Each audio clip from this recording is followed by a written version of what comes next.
L'Europe de la compétitivité, de la croissance et de l'emploi, c'est une aspiration, c'est pas une réalité. Il faut reconnaître que notre performance au cours de toutes ces dernières années n'a pas été bonne.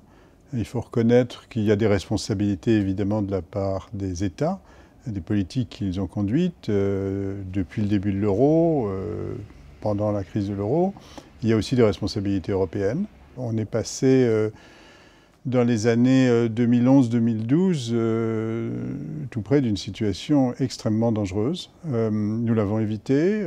Un certain nombre de réformes ont été mises en place. Donc maintenant, il faut passer à une phase beaucoup plus orientée vers la croissance et le rééquilibrage entre l'Europe du Nord et l'Europe du Sud, puisque ce divorce entre les deux parties de l'Europe marque encore la réalité d'aujourd'hui.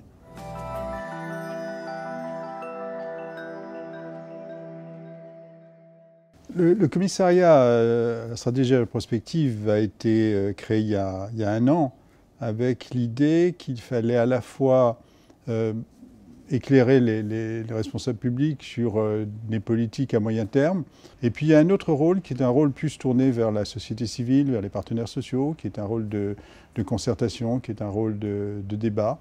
D'ailleurs, il y a une assez forte synergie entre ces deux rôles.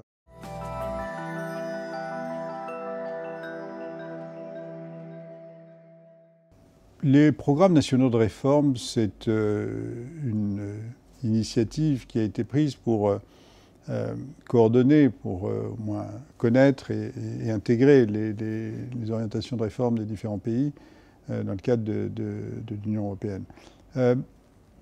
Évidemment, les réformes, ça reste beaucoup une affaire de priorité nationale. Mais il y a de l'interdépendance. Il y a des effets de ces réformes ou de leur absence sur la manière dont un pays évolue, et donc il faut qu'il y ait du dialogue là-dessus. Je pense que les responsabilités doivent largement demeurer nationales, mais le dialogue est important.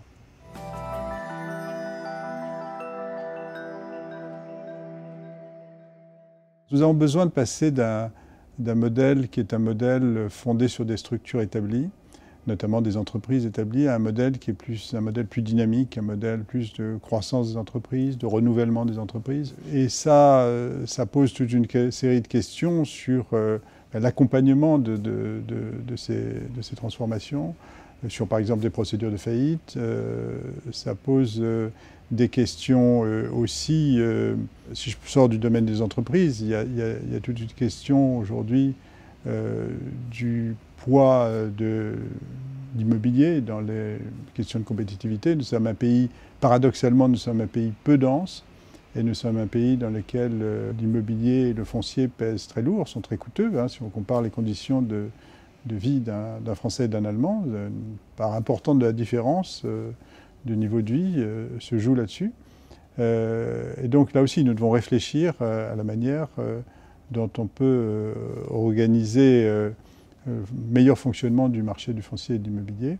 Je pense que ça touche aussi le notariat, de réfléchir à la manière dont on peut améliorer, d'étendre l'offre foncière dans ce pays.